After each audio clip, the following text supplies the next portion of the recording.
إن الحمد لله نحمده ونستعينه ونستغفره ونؤمن به ونتوكل عليه ونعوذ بالله من شرور أنفسنا ومن سيئات أعمالنا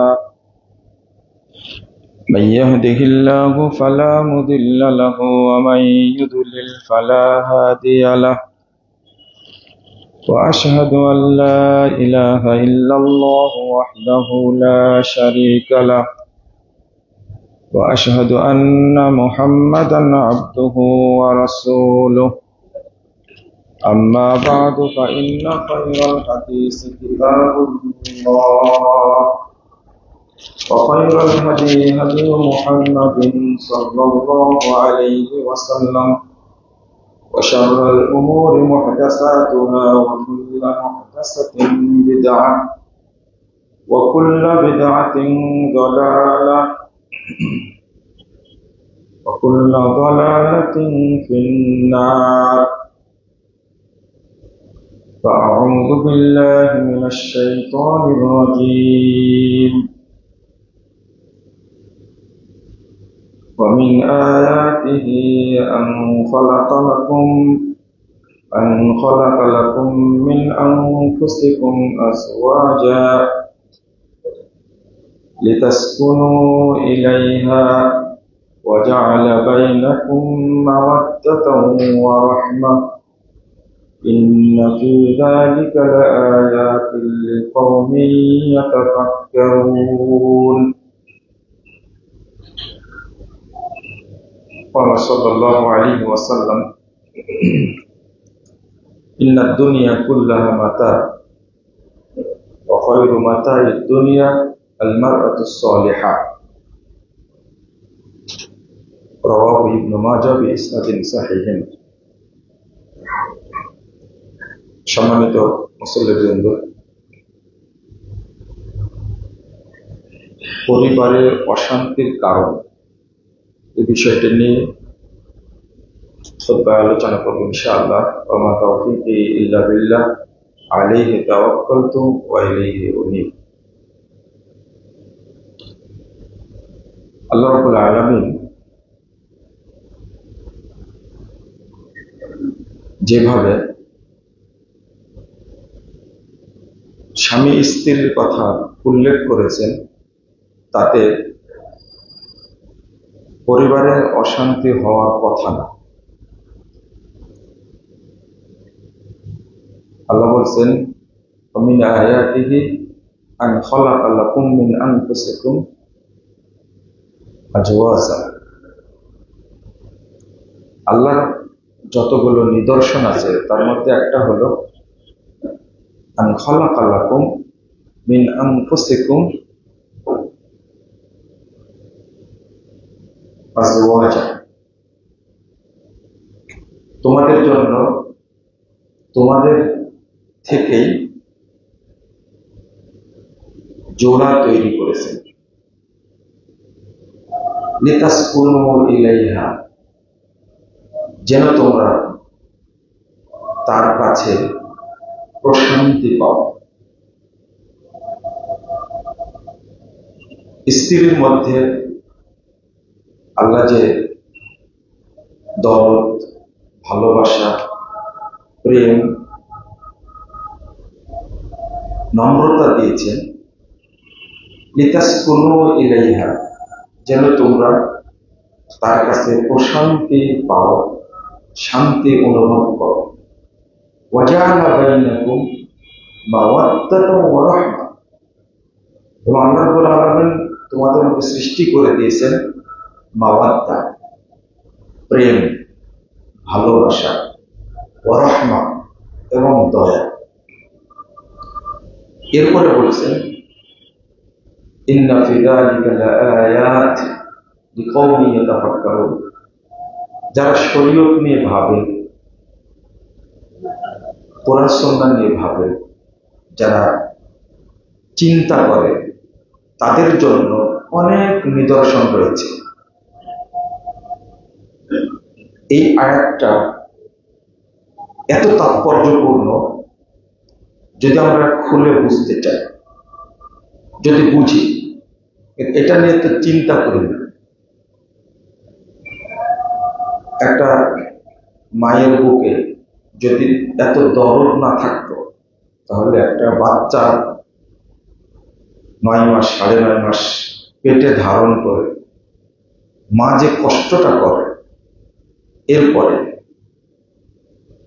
যখন প্রসব করে তখন যে কষ্ট এবং যন্ত্রণা, এরপরে ছোট বাচ্চাটাকে মানুষ করে বড় করা, তার জন্য কত যে একটার পর একটা স্টেপ পার করতে হয়। তাদের ভিতরে দয়া, মমতা, প্রেম, ভালোবাসা, মহব্বত না থাকলে এটা সম্ভব ছিল না। আল্লাহ রাব্বুল আলামিন এইটা পুরুষদের মধ্যে দেন। আল্লাহ বলছেন লিতাসকুনু ইলাইহা, তোমরা যখন তাদের কাছে যাবে তখন প্রশান্তি অনুভব করবে। আর এটাকে আল্লাহ বলছেন একটা নিদর্শন। এছাড়া যারা ভালো মহিলা, তাদের ব্যাপারে রাসূলুল্লাহ সাল্লাল্লাহু আলাইহি ওয়াসাল্লাম বেশ কয়েকটি গুণ বর্ণনা করেছেন। এই আলোচনাগুলো যখন কোন মহিলা শুনবেন তখন খুব আনন্দিত হবে। আবার যখন যারা খারাপ মহিলা, তাদের ব্যাপারে আলোচনা করতে যাব, তখন এক শ্রেণীর মহিলা, সবাই না, এক শ্রেণীর মহিলা বলবে যে এই লোকটা ভালো না, শুধু মহিলাদের সমালোচনা করে। আমার আলোচনাটা যারা মুসলিম, যারা দিনদার, যারা পরকাল আছে, একটা জীবন আছে, কবর, হাসর, পুলসিরাত আছে, আমার আলোচনা তাদের জন্য। যারা প্রগতিবাদী, উলঙ্গ, বেহায়া, নোংরা, যাদের 20টা 30টা করে পুরুষ লাগে, আমার আলোচনা তাদের জন্য না, এটা আগে বুঝে নেবেন। প্রগতির স্রোতে যারা গা ভাসিয়ে দেয়, বর্তমান আধুনিকতার ছোঁয়ায় যারা আমেরিকা, ব্রিটেন, ফিনল্যান্ড, কানাডা এর মতো উলঙ্গ হয়ে, ল্যাংটা হয়ে নারী পুরুষের ভেদাভেদ বলে ঘুরতে চায়, তাদের জন্যই আমার আলোচনা না। যারা ইসলামকে ভালোবাসে তাদের জন্য। এইটা আগে মাথায় রাখবেন, তাছাড়া আলোচনা শুনতে ভালো লাগবে না। কারণ আপনাদের অনেক যুক্তি আছে,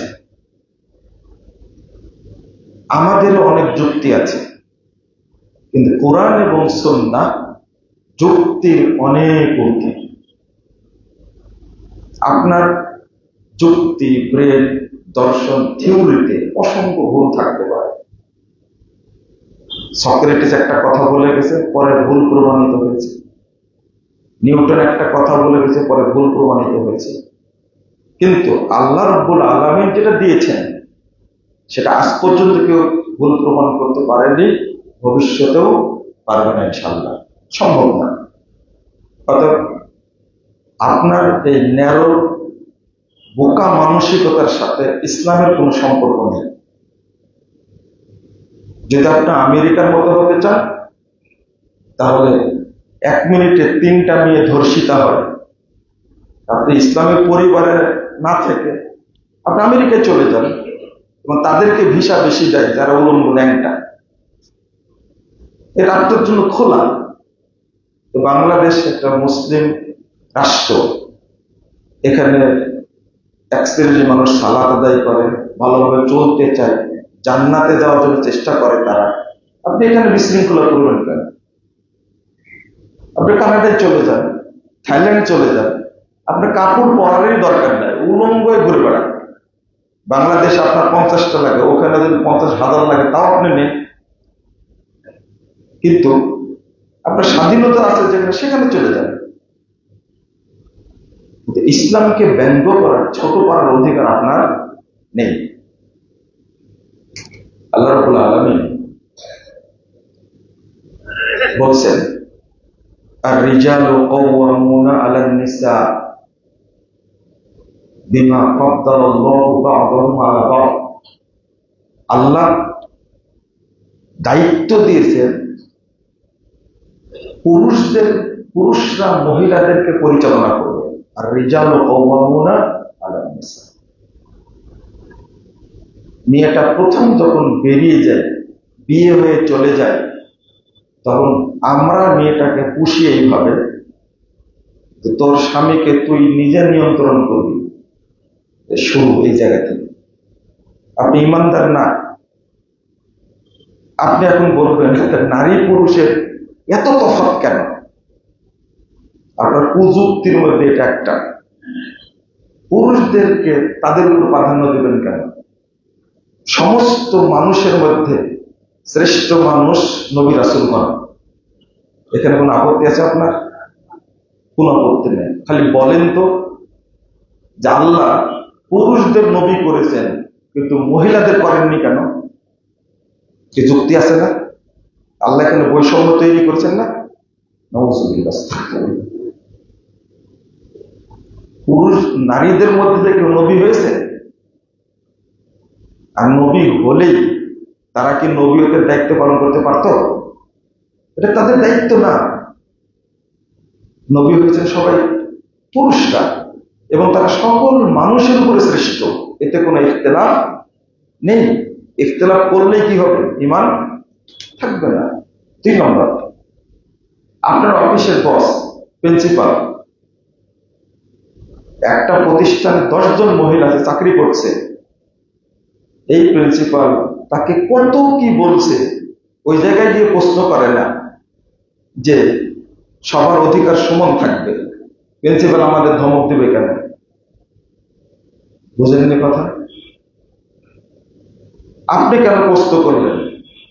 ওই যে লিপস্টিক দিয়ে আসে, গ্লাসে একটা রাখা আছে ফিল্টারের কাছে, ওই লিপস্টিক দিয়ে মহিলা পানি খেলে গ্লাসের মধ্যে কি,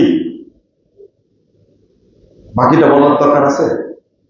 আপনি কেন প্রশ্ন করলেন যে ওই গ্লাস আমি পানি খাবো কি করে?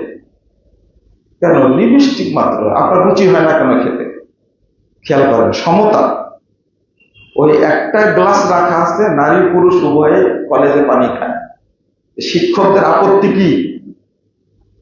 শিক্ষকদের আপত্তি যে এই গ্লাসে যখন ও পানি খায় মহিলারা, পুরুষরা তো লিপস্টিক মেখে আসে না, আসে নাকি? না এখন আসে? তো মহিলারা পানি খেতে গেলে লিপস্টিকটা গ্লাসের সাথে মিশে যায়। তো পুরুষ বলছে যে আর একটা গ্লাস রাখতে হবে। তো বৈষম্য তো আপনি তৈরি করবেন।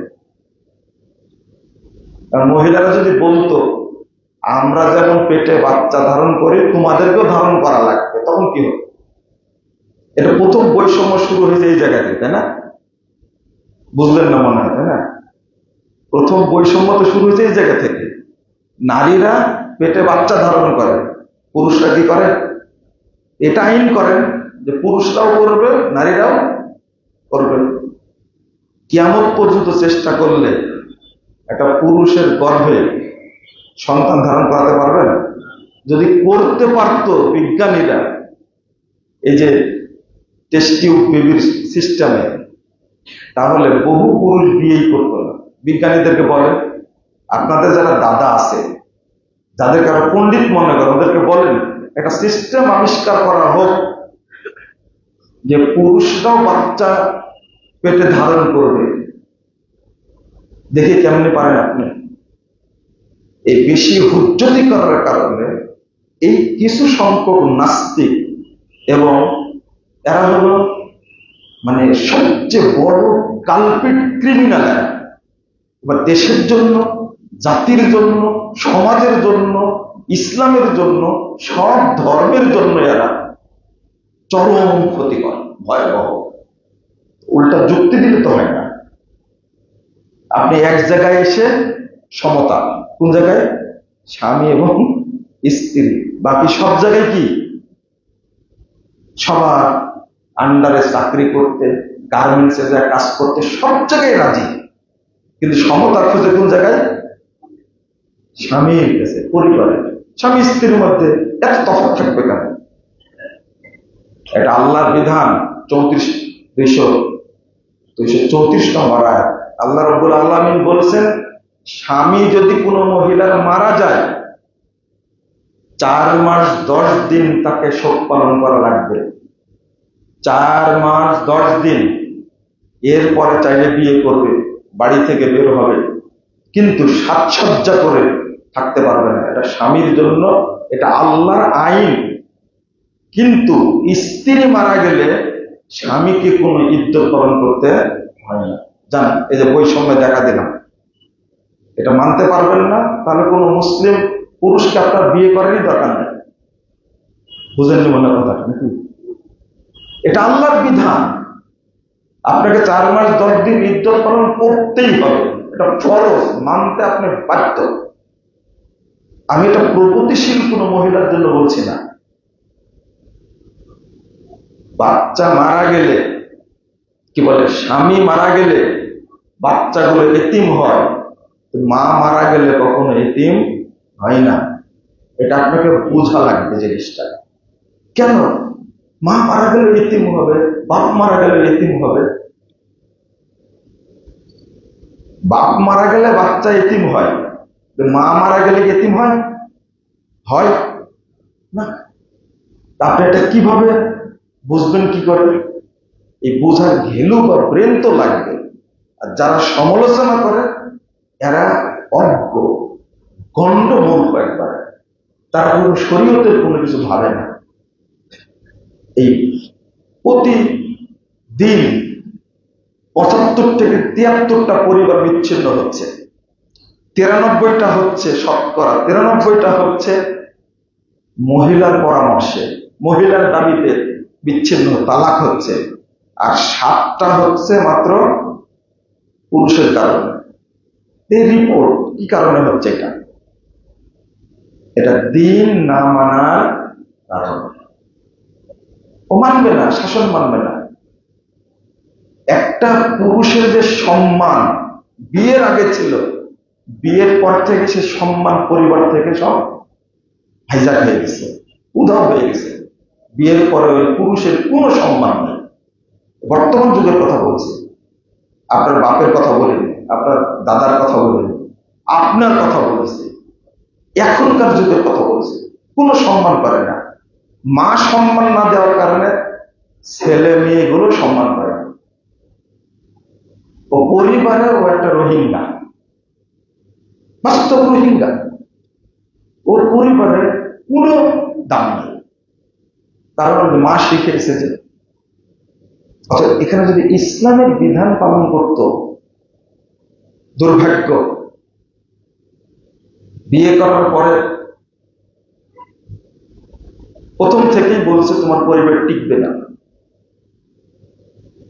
লোকটি বলছেন যে একজন বন্ধু বললেন, আচ্ছা এতদিন সহ্য করলি, পেটে তো বাচ্চা আসছে, তোর একটা বাচ্চা হবে, বাচ্চা হলে ঠিক হয়ে যাবে। একজন বন্ধু বললেন, ঠিক আছে। এরপরে 28 বছর চলে গেল।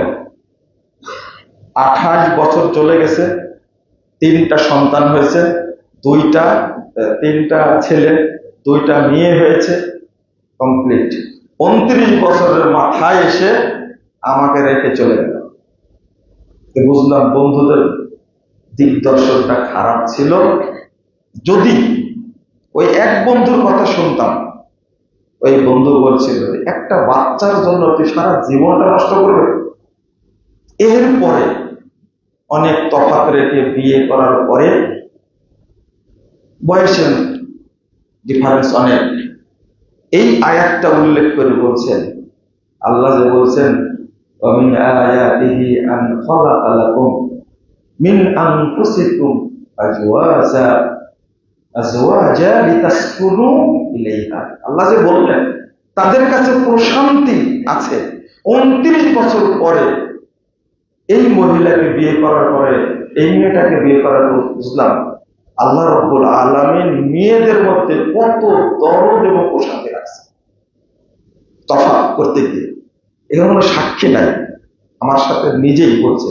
ডিভোর্সটা হলো কত বছর পরে? 29 বছর পরে। এবং এটা একটা আমার কাছে আসছে সরাসরি। আরো অনেক অনেক কথা হয়। আধুনিক যুগে যে সমস্ত মানুষ চাই, পরিবার চাই, কোরআন সুন্নাহ মেনে আমি কোথায় যাব? জান্নাতে যাব, ভালোভাবে দিন পালন করব, তাদের জন্য দিক নির্দেশনা দেওয়া উচিত। আল্লাহ রাব্বুল আলামিন যেমন বলছেন, রাসূলুল্লাহ সাল্লাল্লাহু আলাইহি ওয়াসাল্লাম তেমনি বলছেন যে কোন মহিলাটা সবচেয়ে উত্তম মহিলা। খায়রুন নিসা, উত্তম মহিলা হলো আল ওয়াদুদ, যারা প্রেমময়, যাদের মধ্যে অনেক প্রেম ভালোবাসা আছে। ওয়াল ওয়ালুদ, যারা বেশি বাচ্চা দেয়।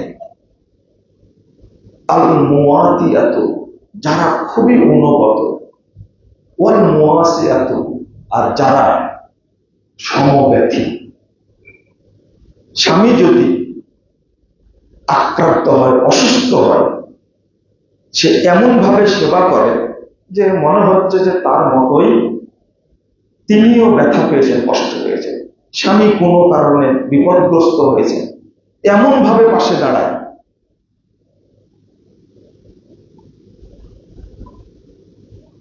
আপনারা চিনেন, নাম বলবো না, একজন লোক জেলখানায় ছিলেন 27 বছর। বিয়ে করার 7 থেকে 8 মাস পরে তার কোনো কারণে জেলে আসছে। 7 মাস পরে বুঝতেই পারছে আমাকে কি হবে, অনেকদিন থাকতে হবে। জেলে ছিল 27 বছর। আমি তো কয়েকদিন ছিলাম।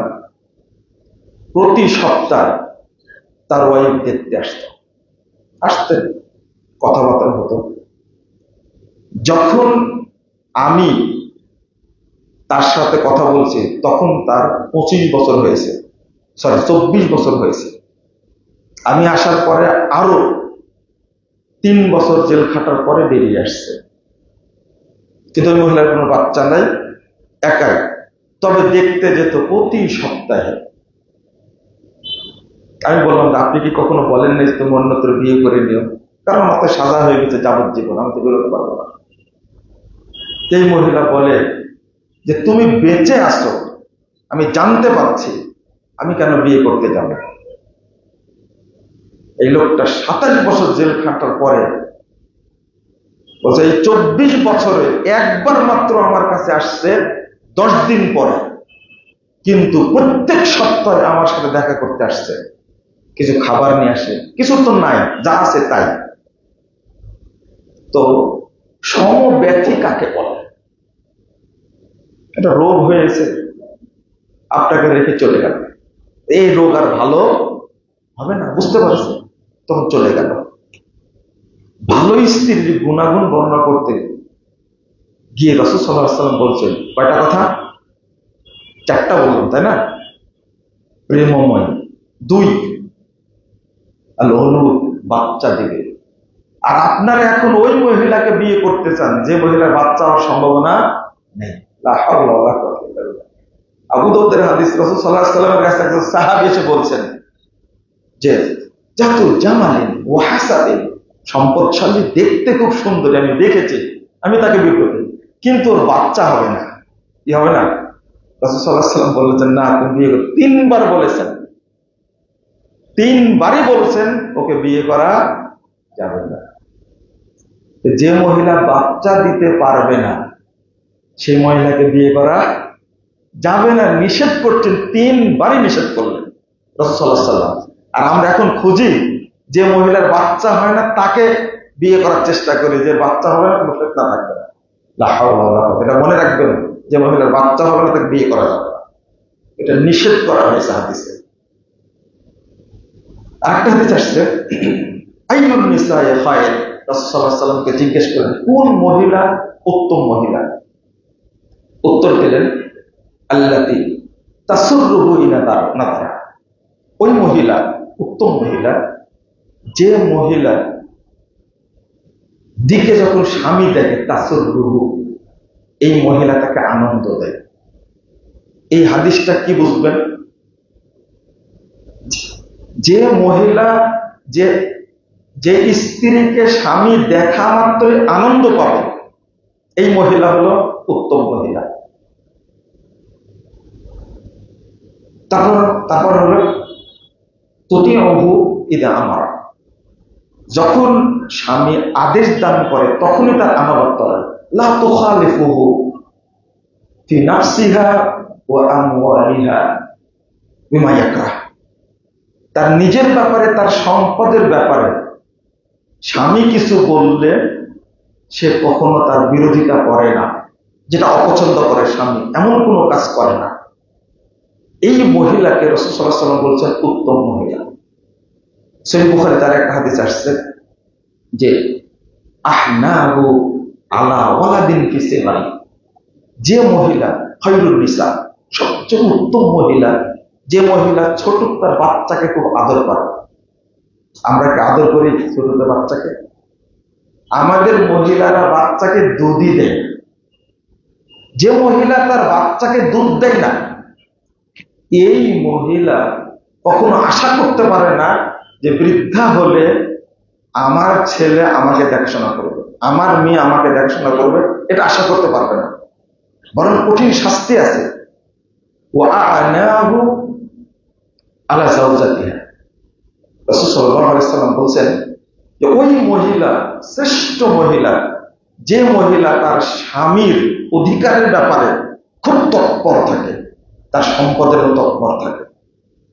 এখন অধিকাংশ মহিলা যারা আছে, স্বামীর ব্যাপারে তাদের উদাসীনতা এত বেশি, এতই বেশি, স্বামীকে তোয়াক্কাই করে না। এটা আধুনিকতার ছোঁয়া, প্রগতির ছোঁয়া। এটা এগুলো জাহান্নামী মহিলা। এখানে গুরুত্বপূর্ণ বিষয় হলো যে রাসূল সাল্লাল্লাহু আলাইহি ওয়াসাল্লাম একদিন বলছেন যে আমাকে দুইজন লোক নিয়ে গেল, নিয়ে যাওয়ার পরে বলছে বিশাল পাহাড়ে দেখা, বলছে উঠে না আপনি। তো না রাসূলুল্লাহ, আমি তো পারি না, আমি কেমন করবো? তখন তারা বলল ইন্না সানুসাইহিল লাক, আমরা সহজ করে চাপা উঠেন।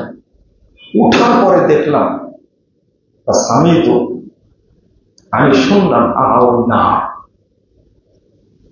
বিকট শব্দ শুনলাম, মনে হচ্ছে জাহান্নামের শব্দ। তো আমি জিজ্ঞেস করলাম এই সমস্ত লোক কারা? যা কয়েকটা স্তর আসছে, আমি শেষেরটা বলি। ফাআনাবি নিসাইন তানহাসু সাদিয়াহুন্না আল হায়াত, রাসূল সাল্লাল্লাহু আলাইহি ওয়াসাল্লাম বলেছেন এই উলঙ্গ মহিলাদের দুধ খাচ্ছে, এবার সবল মেরে মেরে বহু সাপ, বড় বড় সাপ এই মহিলাদের দুধ পান করছে। জাহান্নামে উলঙ্গ মহিলা, জাহান্নামে উলঙ্গ মহিলা তাদের দুধ খাচ্ছে। খাচ্ছে কে? আল হায়াত, সাপ দুধ খাচ্ছে। আমি জিজ্ঞেস করি মা ভালো, হ্যাঁ বলে, আচ্ছা বলো তো এদের এই অবস্থা কেন? তখন বলছেন এরা তামনাউহুন্না আওলাদাহুন্না আলবানাহুন্না, আস্তাগফিরুল্লাহ আস্তাগফিরুল্লাহ, যে এই মহিলারা তাদের সন্তানদেরকে দুধ খাওয়া থেকে বঞ্চিত করেছে, দুধ দেয়নি। একটা মহিলার বুকে প্রায় 60 মনের মতো দুধ থাকে, কেউ বলছে 40 মন, 60 মন বা 40 মন হলো একটা, আমার মনে হয় আরো বেশি থাকে। কারণ 4 বছর একটা বাচ্চা দুধ খায়, যে বাপ দুধ কিনে দেয় সেই বুঝে কত দুধ লাগে। অনেক মায়ের দুধ পাওয়া যায় না, তো কিনতে হয়। রাসূল সাল্লাল্লাহু আলাইহি ওয়াসাল্লাম বলছেন এই যে মায়ের বুকে গচ্ছিত রক্ষিত দুধ তার সন্তানকে খাওয়ায়নি, তামনানা আওলাদাহুন্না আলবানাহুন্না, দুধ দেয়নি।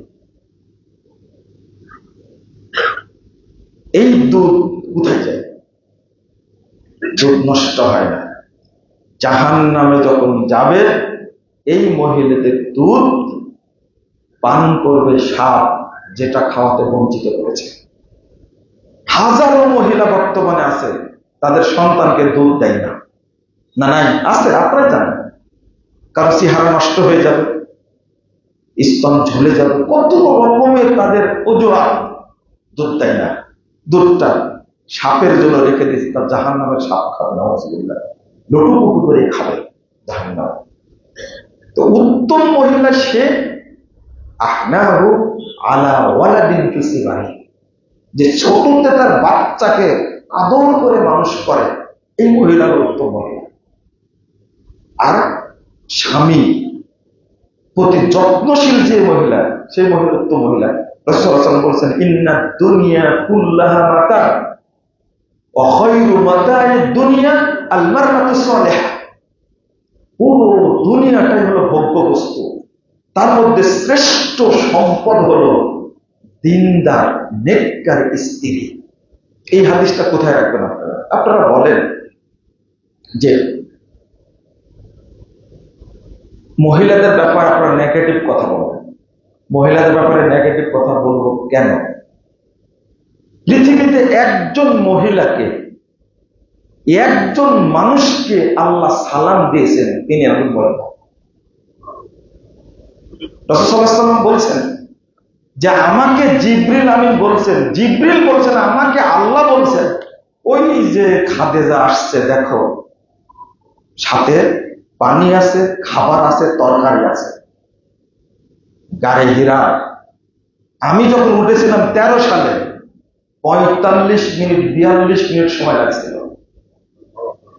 আমার আব্বার সাথে ছিলেন।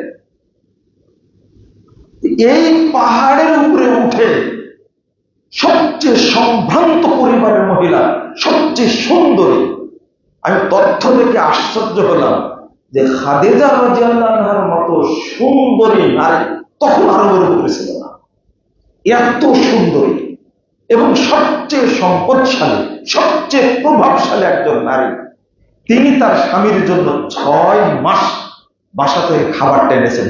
কখন আল্লাহ রাসূল নিজে যে নিয়ে আসতেন, এই সম্ভ্রান্ত দিনদার সুন্দরী মহিলা নিয়ে আসছেন খাবার তার জন্য। আমি মাথার উপরে ফোন দিয়েছিলাম, আমার ওয়াইফকে ফোন দিয়েছিলাম, যদি বর্তমান যুগের কোন মহিলা বুঝতে পারে যে বিয়ের পরে এই জায়গায় খাবার নিয়ে যেতে হবে, জীবনও বিয়ে করবে। আপনি বলেন করবে? ওই জায়গায় কিভাবে নিয়ে আসতেন? যখন নিয়ে আসতেন দেখেন স্বামীর খেদমতের কারণে কি মর্যাদাটা আল্লাহ দুনিয়াতে দিয়েছেন। জিবরিল আমিনকে বলছেন, আল্লাহ জিবরিল বলো মুহাম্মদ কই যে খাদিজা আসছে, আমার পক্ষ থেকে যেন সালাম জানায় খাদিজা। আপনি দেখেন তো কোন পুরুষকে আল্লাহ সালাম দিয়েছেন কিনা? কোন পুরুষ কোন নবীকে সালাম দেন? একজন ব্যক্তিকে, এক মানুষকে সালাম দিয়েছেন, তিনি একজন মহিলা। খাদিজা রাদিয়াল্লাহু আনহা, তার কত মর্যাদা। আর আপনার যে রূপ, বৃদ্ধ হলে খাদিজা রাদিয়াল্লাহু আনহা যতদিন বেঁচে ছিলেন ততদিন কোন স্ত্রী আর বিয়ে করেননি।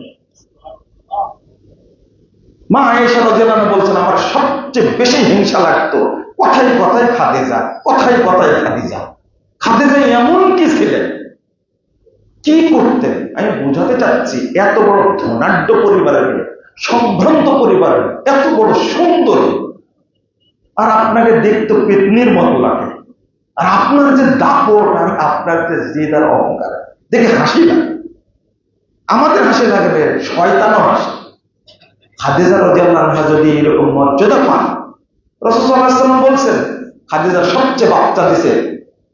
রাসূল সাল্লাল্লাহু আলাইহি ওয়াসাল্লাম বলছেন, সেই বুখারী হাদিস, যে এই খাদিজাকে আল্লাহ এমন জান্নাত দান করবেন, স্পেশাল জান্নাত দেবেন যেখানে কোনো হইচই নাই, এত শান্তিপূর্ণ শ্রেষ্ঠ জান্নাত দান করবেন। তিনি কি মহিলা না? তাকে মর্যাদা না? একজন ব্যক্তি পৃথিবী থেকে জান্নাত দেখেছেন, একজন ব্যক্তি পৃথিবী থেকে ডাইরেক্ট জান্নাত কেউ দেখেন, একজন ব্যক্তি দেখেছেন, একবার ডাইরেক্ট নিজের জায়গা দেখেছেন। তিনি হলেন আসিয়া, ফেরাউনের স্ত্রী। কোন পুরুষ? তিনি কে? মহিলা। তিনি দেখলেন কেন? ফেরাউন অত্যাচার করতে করতে মরুভূমিতে 60 করে ফেলেছে। 2508 নম্বর হাদিসটাকে সহিহ বলেছেন আল্লাহ রাহিমাহুল্লাহ। ফেলে দিয়ে তার দুই হাত দুই পায়ে প্যারাক মেরে দিয়ে চাপা দিয়ে তপ্ত বালির উপরে রাসূল সাল্লাল্লাহু আলাইহি ওয়াসাল্লাম বলছেন ফাযাল্লাত আলাইহা মালাইকা, এই কষ্ট দেখে আল্লাহ ফেরেশতা পাঠিয়ে দিয়েছেন, তার উপরে ফেরেশতারা ছায়া করছে, ছায়া করেছে। আসিয়া বলে দিলেন রব্বিবনিলি ইনদাকা বাইতান ফিল জান্নাহ, আল্লাহ তুমি আমার জন্য জান্নাতে একটি ঘর তৈরি করো, যে কষ্ট আমাকে দিচ্ছে দিল জান্নাত দান করো। রাসূল সাল্লাল্লাহু আলাইহি ওয়াসাল্লাম বলছেন ফায়াকশিফুল হিজাব, আল্লাহ পর্দাটা খুলে দিলেন, ফারাআ বাইতান ফিল জান্নাহ, আসিয়া সরাসরি দুনিয়া থেকে মরার আগে জান্নাত দেখতে পাবে। সুবহানাল্লাহ। মহিলা রাসূল সাল্লাল্লাহু আলাইহি ওয়াসাল্লাম বলেন পুরুষের পায়ের নিচে জান্নাত নাই, একজন মায়ের পায়ের নিচে জান্নাত। এটা কি মর্যাদা না মহিলাদের? রাসূল সাল্লাল্লাহু আলাইহি ওয়াসাল্লাম বলছেন ইন্নাল মারআতা ইযা সাল্লাত খামসাহা ওয়া সামাত শাহরাহা ওয়া আতাত বালাহা ওয়া আহসানাত ফারজাহা ফালতাদখুল ফি আইয়ামিল জান্নাহ, যে মহিলা 5 ওয়াক্ত সালাত আর রমজানের সিয়াম স্বামীর খেদমত করবে, লজ্জাস্থানকে হেফাজত করবে, আল্লাহ তাকে বলবেন তুমি জান্নাতের যে কোনো দরজায় জান্নাতে প্রবেশ করো। এই মর্যাদা শুধু পুরুষের জন্য, মহিলার জন্য, পুরুষের জন্য না। এটা পুরুষের জন্য মর্যাদা না, শুধু মহিলার জন্য এই মর্যাদা। মহিলার মর্যাদা নাই কে বলল? কত হাদিস নেবেন? রাসূলুল্লাহ সাল্লাল্লাহু আলাইহি ওয়াসাল্লাম বলেছেন আযাবুন নিসা বারাকাতান আইসারুহুন্না মাউনা, বরকতের দিক থেকে ওই মহিলারা সর্বশ্রেষ্ঠ বরকতপূর্ণ মহিলা যাদের চাহিদা সবচেয়ে কম। বোঝা গেল যে মহিলার চাহিদা কম, বলে যে আমাকে 10 ভরি স্বর্ণ দেওয়া লাগবে, তুমি বিদেশে যাচ্ছ আমার জন্য এটা নিয়ে আসা লাগবে, এটা নিয়ে আসা, আমার ফ্ল্যাট লাগবে, বাড়ি লাগবে, গাড়ি লাগবে, এটা লাগবে। এই গাড়ি তো হবে না, গাড়ি লাগবে, হ্যারিয়ার গাড়ি লাগবে। যে মহিলার চাহিদা কম, রাসূল সাল্লাল্লাহু আলাইহি ওয়াসাল্লাম বলছেন এই মহিলার মধ্যে বরকত বেশি। তাহলে আপনি কি বললেন? খায়রুন নিকাহি আইসারু, ওই মহিলার বিয়েটা উত্তম বিয়ে যে মহিলার বিয়েটা তার মহর সহজ হয়, অনুষ্ঠান সহজ হয়, অলিমা সহজ হয়, এই মহিলার মধ্যে বরকত বেশি আছে।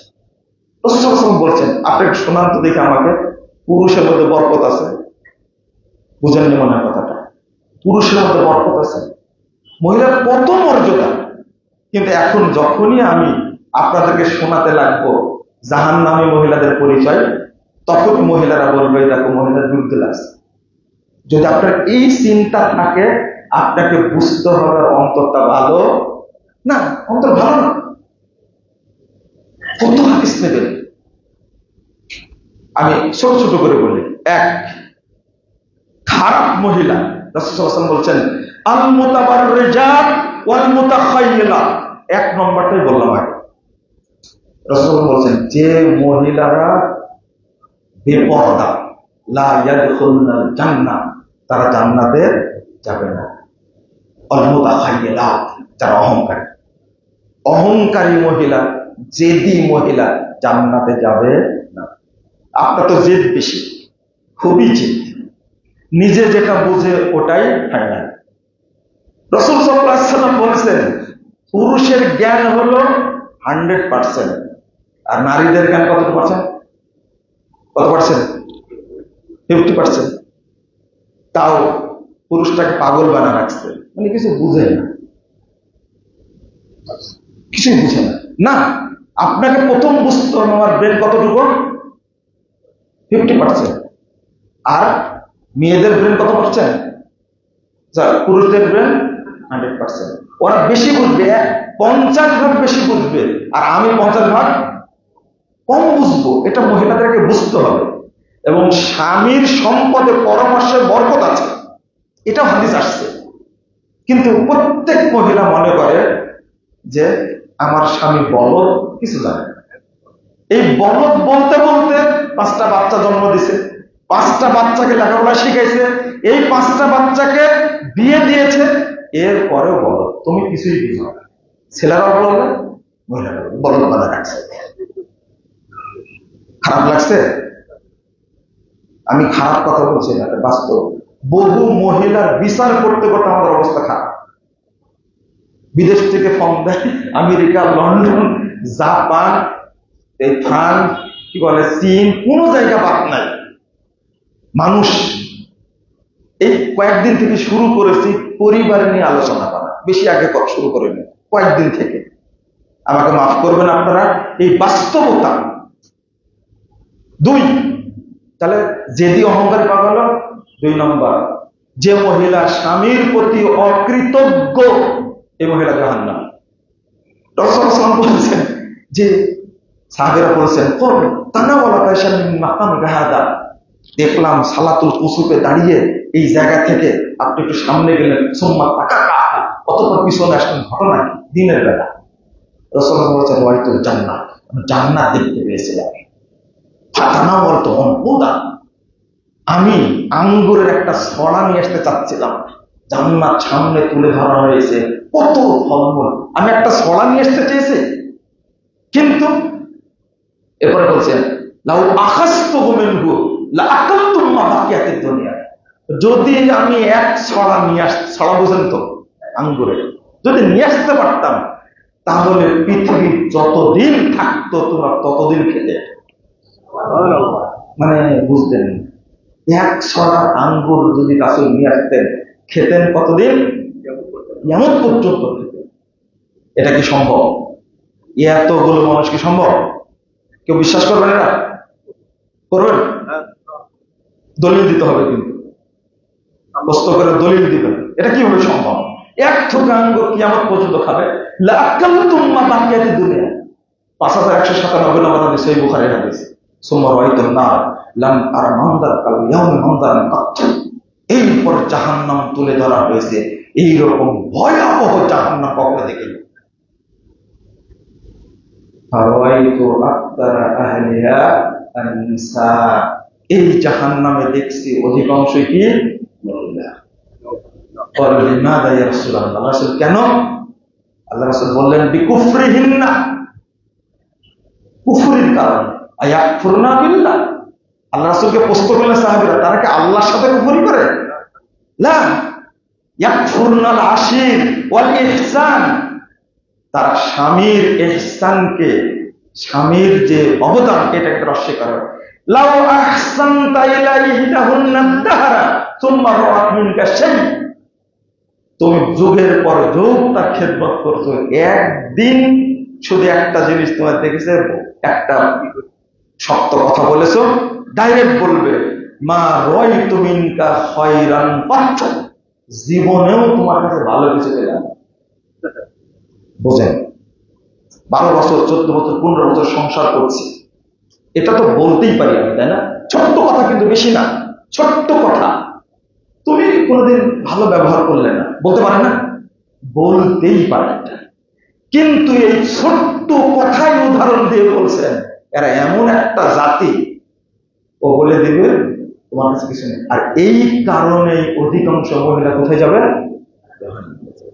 মারা না, বাড়ি থেকে বের করে দেওয়া না, তাকে কষ্ট দেওয়া না, কিছুই না, শুধু বলেছে এতটুকু, মা রাআইতু মিনকা খায়রান কাত, তোমার কাছে ভালো কিছু পেলাম না।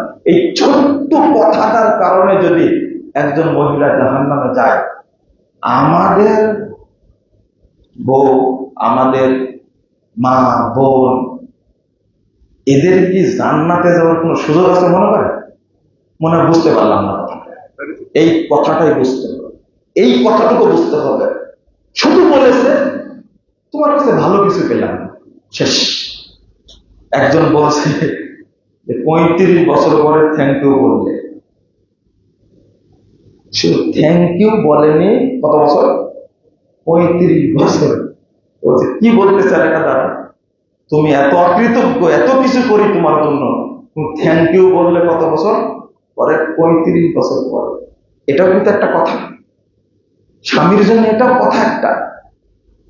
আর কত মহিলা 25 বছর যাবত স্বামীর কাছে থাকে না, 25 বছর যাবত কোনো কথা শুনে বলি না আমি, এটা মনে রাখবে, আমি কোনো কথা কারো শুনে বলি না, ডাইরেক্ট যখন কথোপকথন তখন আমি বলি, নকল করি।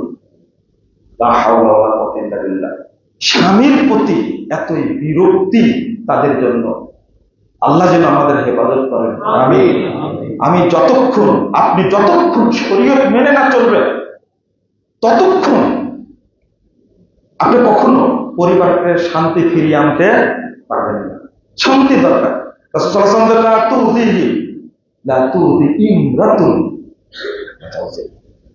যে মহিলা তার স্বামীকে কষ্ট দেয়, এই স্বামীর হুর জান্নাত থেকে বলে আল্লাহ তোমাকে ধ্বংস করুক, ইন্নামা হুয়া ইনদিকা দাখিল, তোমার কাছে আছে কয়েকটা দিনের জন্য মাত্র, 2 দিন পর তোমার কাছে চলে আসবে, আর তুমি তাকে এত কষ্ট দাও। এটা হলো হুরদের অভিশাপ।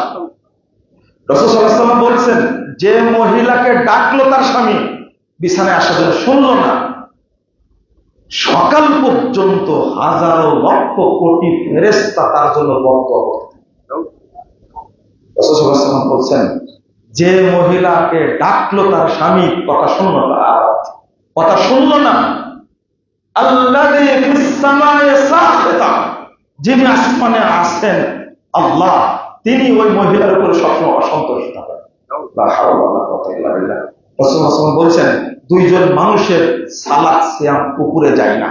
একজন, যে মহিলা তার স্বামী আসাদ জাওজাহা, আস্তাগফিরুল্লাহ, তার স্বামীর অবাধ্য, এই মহিলার সালাত সিয়াম কবুল হয় না।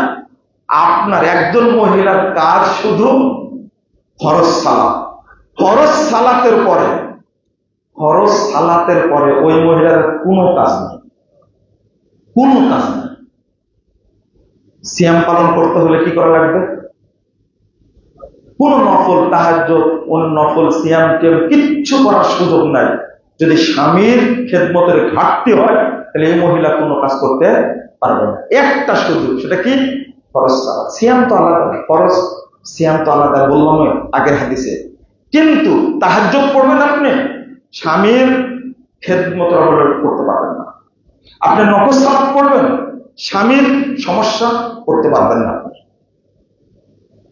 অথচ যাই আমরা শেষ করি, আমরা বলবো যে আমরা পরিবারটাকে সুন্দর করব, এই জন্য চেষ্টা করব দিন মেনে চলার। আল্লাহ আমাদের তৌফিক দান করুন, আমিন। আজকে ঢাকা শহরে যান, দেখবেন বিভিন্ন জায়গায় বড় বড় গাড়ি নিয়ে হাজির। হাদিসে এটাই আসছে, হাদিসে এটা আসছে, ইয়াকুনু ফি উম্মতি রিজাল ইয়ারকাবুনা আলা সুরুজ কাশবাইহির রিজাল, বড় বড় চাকাওয়ালা গাড়ি নিয়ে উপস্থিত হবে।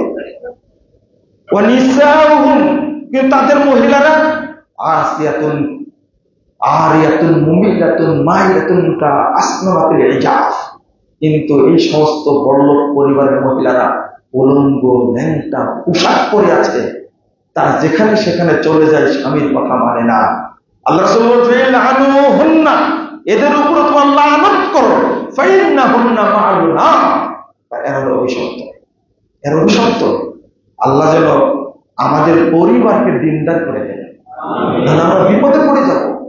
তবে পুরুষদের এতটুকু সান্ত্বনা, শেষ কথা, সেই সান্ত্বনাটুকু হলো এই, সেই সান্ত্বনাটুকু হলো, আপনি অত্যাচার করছে, আপনাকে ধৈর্য ধারণ করছেন।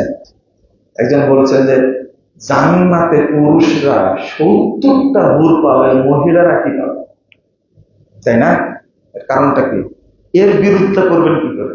তাও বলছে, আমি আল্লাহর কাছে কি দোয়া করতে পারবো, আল্লাহ আমার স্বামী যদি জান্নাতে যায়, আমিও জান্নাতে যেতে চাই, কিন্তু আমি আমার স্বামী যেন হুর না পায়।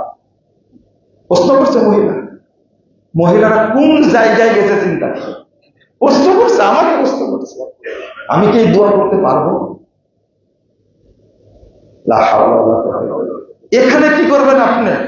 আরে 70টা না তো, এটা নর্মাল মুমিন, একবারে লো কোয়ালিটি, একবারে নর্মাল মুমিনের জন্য 70টা।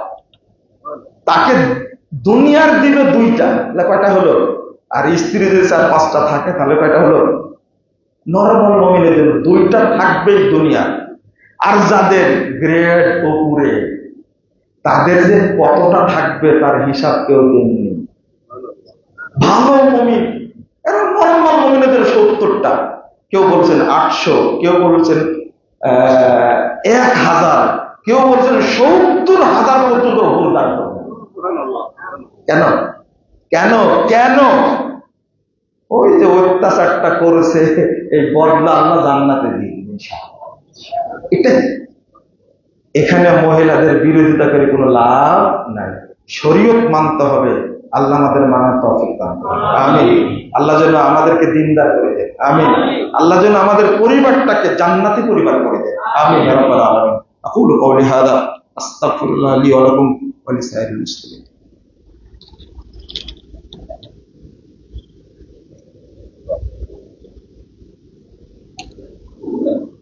আলহামদুলিল্লাহ ওয়াহদা والصلاة والسلام على من لا نبي بعده. اللهم صل على محمد وعلى آل محمد كما صليت على إبراهيم وعلى آل إبراهيم إنك حميد مجيد. اللهم بارك على محمد وعلى آل محمد كما باركت على إبراهيم وعلى آل إبراهيم إنك حميد مجيد. اللهم اغفر لنا وللمؤمنين والمؤمنات والمسلمين والمسلمات والأحياء منهم والأموات. اللهم أعز الإسلام والمسلمين. اللهم أعز الإسلام والمسلمين. اللهم أنجِ المستضعفين من المؤمنين في كل مكان. اللهم أنجِ المستضعفين من المؤمنين في كل مكان. اللهم انصر من نصر دين محمد صلى الله عليه وسلم واجعلنا منهم، واخذل من خذل دين محمد صلى الله عليه وسلم ولا تجعلنا منهم. اللهم انصر الإخوان المسلمين في فلسطين. اللهم انصر الإخوان المسلمين في فلسطين وكشمير وسوريا. يا حي يا قيوم برحمتك نستغيث. اللهم احفظ المسجد الأقصى يا رب العالمين. اللهم احفظ المسجد الأقصى يا رب العالمين. اللهم احفظ المجاهدين والمرابطين في كل مكان. اللهم انصر إخوان المسلمين في فلسطين. اللهم انصرهم نصرا عزيزا. اللهم انصرهم نصرا عزيزا وأنت خير الناصرين. اللهم افتحهم فتحا مبينا وأنت خير الفاتحين. اللهم عن الكفرة والفجرة والمبتدعة واليهود والنصارى والمشركين.